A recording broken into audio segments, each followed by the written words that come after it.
Allez, 7h16, deux couvertures de magazines dont il se serait sans doute bien passé. François Hollande est à la une de Closer et voici cette semaine, comme un habitué désormais de la presse People. On peut même le voir, le président donc en maillot. Et si c'était la photo de trop, c'est la question qui fâche de 7h15 sur Europe 1 avec vous Jean-Philippe Ballas. Bonjour Marion Alombert. Bonjour. Rédactrice en chef de Voici. Vous publiez donc cette semaine des photos du président de la République en maillot. Franchement, entre nous, quand vous avez les photos, il y a zéro hésitation. Vous dites, on les met en une. Oui, aucune hésitation. Déjà, c'est pas la première fois qu'on met François Hollande en une en maillot. On l'a déjà fait il y a 2 ans quand il a fait ses premières vacances présidentielles avec Valérie Trierweiler à Brégançon. À l'époque, ça n'avait posé aucun problème. D'ailleurs, il n'y avait pas que la presse People qui l'avait mis en couverture. Zéro commentaire à l'époque. Sincèrement, le président en maillot, ça marche. Vous vendez plus d'exemplaires ? Alors ça, je peux pas vous dire, c'est trop tôt. J'aurai les chiffres d'ici une dizaine de jours. Mais on se dit, parce que votre grand rival, le Closer, fait un peu la même chose cette semaine, mais aussi François Hollande en une. Donc, le président de la République en une au mois d'août et qui plus est en maillot, vous vous dites que, enfin, j'imagine que vous ne faites pas ça par pur pari. C'est que vous avez quand même des petites données derrière, non ? Oui, parce qu'on trouvait que les photos étaient fortes, que le sujet était assez... Photos fortes ? Oui, photos fortes. Le président en maillot de bain, ouais, c'est une photo oui, forte ? C'est une photo forte. Sur le terrain de la presse People, oui, c'est le président, il est en maillot. C'était quand même la semaine où tout le monde se demandait où il était, avec qui il allait passer son anniversaire. Tous les quotidiens s'étaient amusés à chercher le président. On ne savait pas vraiment où il était. Nous, ça nous a amusés, effectivement, d'essayer de trouver où il était, avec qui il était et comment il avait passé son anniversaire. Alors, je précise d'ailleurs que ce sont des photos volées, hein, Oui. c'est un travail de paparazzi. Ça pose quand même une question de sécurité, non ? Oui, sans aucun doute, puisqu'on a eu les photos, je ne vais pas dire facilement, mais en tout cas, c'est un travail de paparazzi assez classique. Il n'y a pas eu de subterfuge extraordinaire, ce n'était pas un drone, les photographes n'étaient pas cachés dans les arbres. Ils sont passés derrière un mur, ils ont pris des photos, ils sont repartis.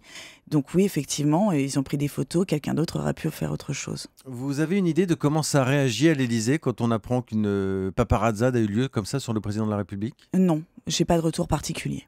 On n'aurait jamais imaginé de telles photos de François Mitterrand. On en parlait hier dans la rédaction. On essayait de chercher dans le passé comme ça des présidents de la République. Alors il y avait eu Nicolas Sarkozy qui faisait du bateau aux États-Unis. Oui. Il y avait la question des bourrelets notamment sur le président. On a l'impression qu'on a fait sauter tous les verrous là. Alors c'est vrai que ça a commencé à l'époque de Sarkozy qui lui a tellement mis en scène sa vie privée que finalement il a ouvert les vannes.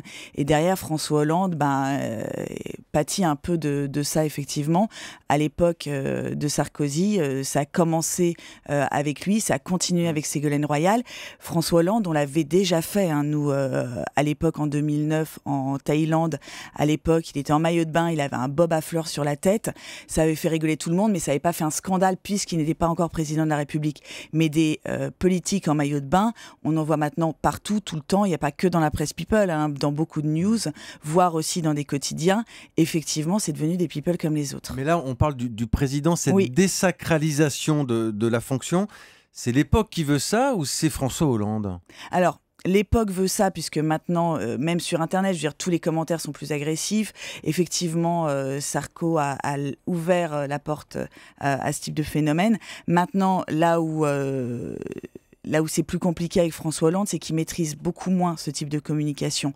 Sarkozy le maîtrisait très bien, ne laissait passer que les photos qu'il voulait et s'exposait de la façon dont il en avait envie. François Hollande ne maîtrise pas ça, ce qui donne lieu à des photos un peu moins glamour. Alors vous êtes rédactrice en chef de Voici. Donnez des conseils justement au président de la République pour qu'il soigne son image. Il faut qu'il renforce son service de com là-dessus. Il faut qu'il maîtrise mieux ses relations avec les médias. Son service de com, il doit être fou, soit dit en passant, quand il découvre ces photos-là comme ça. Oui, mais c'est pas la première fois que le service de com de François Hollande a des petits loupés avec la presse et notamment la presse People. François Hollande est dans une position qui n'est pas très claire, c'est-à-dire qu'il ne veut pas utiliser sa vie privée, mais il le fait quand même un petit peu. Quand il est à Cannes avec son père et qu'il s'expose, c'est de la vie privée. Mais ça veut dire qu'ils sont obligés de dealer avec vous maintenant ? L'Élysée est obligé de dealer avec la presse People ? Non, ils le font pas. Sarkozy le faisait pas non plus. C'est juste qu'il maîtrisait totalement les photos qu'il voulait donner. Quand il était au Cap-Nec, qu'un endroit implancable, il sortait quand il voulait et les photos étaient prises du coup de façon relativement contrôlée. Marion Alombert, il y a quand même un côté un peu je tire sur l'ambulance, c'est-à-dire qu'on est dans une situation économique très compliquée en France en ce moment, on a un président qui est très bas dans les sondages. Vous avez aussi une responsabilité quand vous le mettez en maillot comme ça à la une d'un magazine. Oui, je comprends ce que vous voulez dire. Maintenant, vous me direz ça d'une starlette qui était toute seule sur une petite plage dans le sud et qui n'a pas forcément les moyens, entre guillemets, de se protéger des méchants paparazzi. Je vous dirais d'accord, c'est l'homme qui peut le mieux se protéger en France, et s'il y a bien quelqu'un qui doit être capable de protéger son image et de se protéger des photographes, c'est lui. Quelque part, s'il a laissé passer des paparazzi et donc des photos, je suis désolée, lui a tous les moyens d'empêcher ça. Donc il doit s'en prendre qu'à lui-même finalement. Si François Hollande se retrouve à la une de Voici en maillot, c'est de sa faute. En tout cas, s'il ne voulait pas, il pouvait l'en empêcher, je pense. Merci Marion Alombert, rédactrice en chef de l'hebdo Voici. Entre vous et Closer, qui va vendre le plus cette semaine? Je sais pas, que le meilleur gagne. Vous avez les photos les plus récentes, c'est ça, en maillot de bain, hein? Oui. D'accord, merci, bonne journée.